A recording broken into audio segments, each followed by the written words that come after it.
Hello, and welcome back to the audio version of the weekly Recharge newsletter. I am your trusty host, burnout and identity coach, and brain spotting practitioner, Renae. And if you stumbled over here from the Hustle Rebels podcast, welcome. If you like what you hear, I will leave the link to subscribe to the weekly Recharge so that you can be a part of the OG fam as well. Otherwise, hop on board and off we go. You're not bad at communicating.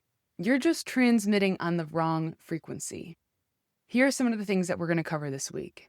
The weird science of wetness and why you've never actually felt it. Why adaptation is your nervous system's superpower. What to do when words stop working in relationships.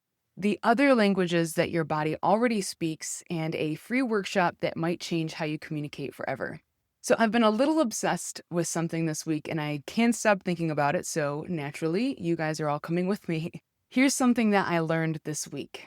Humans don't have hydroreceptors, which means technically we have never actually felt wetness. Not once. Not even once. I know, mind blown. And you're probably thinking, Renae, I absolutely know what wetness feels like, but stay with me. What we actually feel is a combination of the change in temperature and texture. Our brain takes those two signals, runs them through its very impressive internal algorithm, and hands us back the experience of wet. We didn't choose that. We didn't decide it. Our bodies just adapted. They built a workaround so seamless that we've just never once questioned it.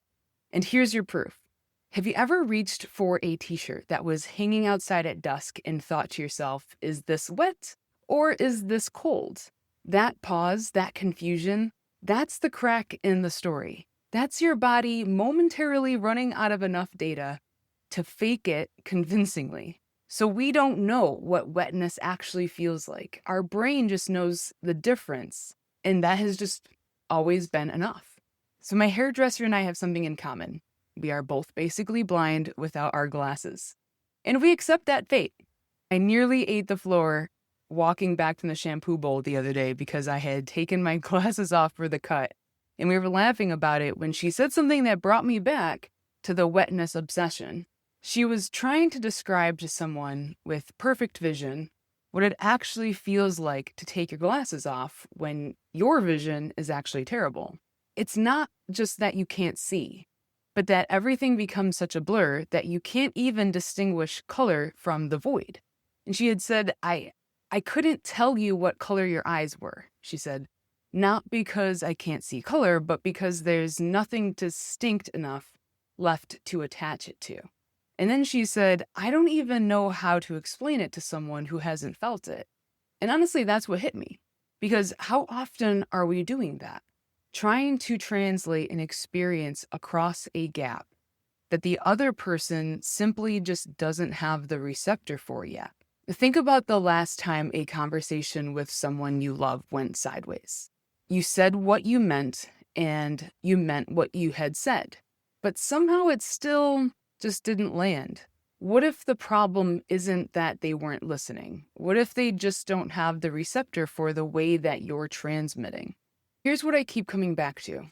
If our bodies figured out wetness without a single receptor for it, if we built an entire workaround using temperature and texture and just made it work, then we are capable of far more adaptation than we give ourselves credit for. So when verbal communication hits the same wall for the 10th time, maybe the question isn't, why won't they just understand me? Maybe it's, how can I adapt?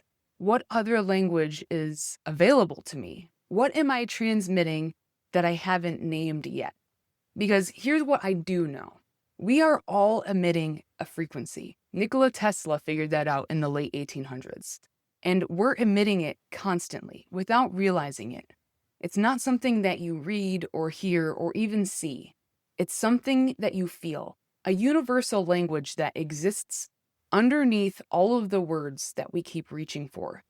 And most of us have never been taught how to understand it, let alone speak it on purpose.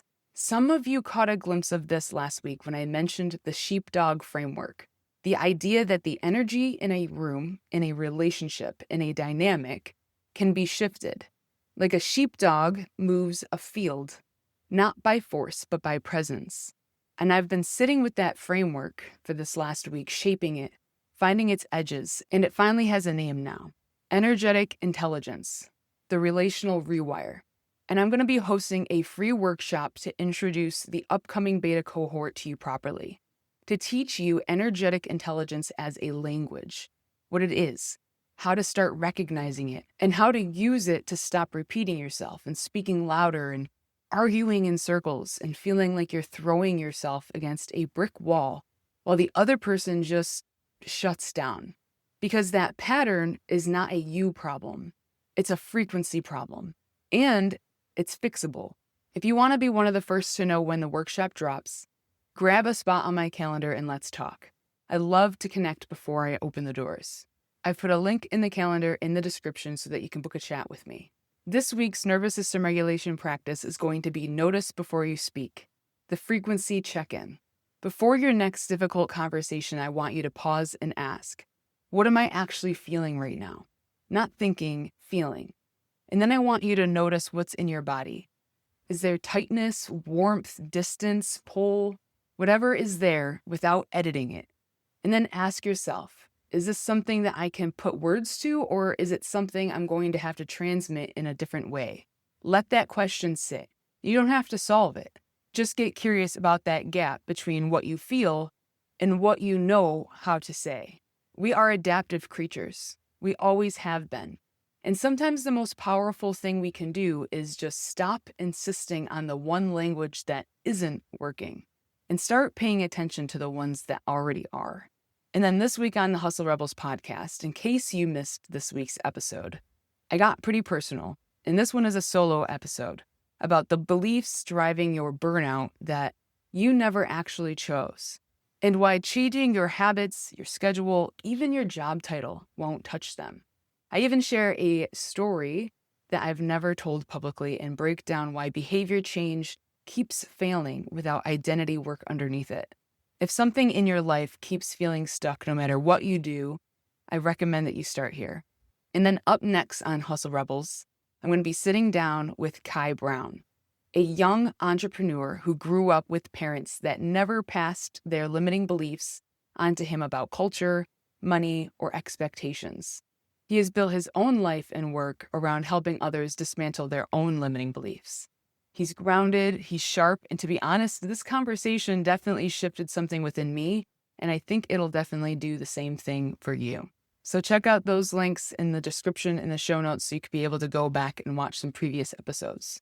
And if you're new here or feeling nostalgic, you want to read some previous newsletters, you can check them out with those links as well. And like I said, I'll leave the link for you to be able to subscribe for future weekly recharge newsletters as well. As always, I appreciate you guys. I'm always here if you have any questions or if you just want to chat. So share the weekly recharge with a friend so they can be regulated just like you. See you guys next week.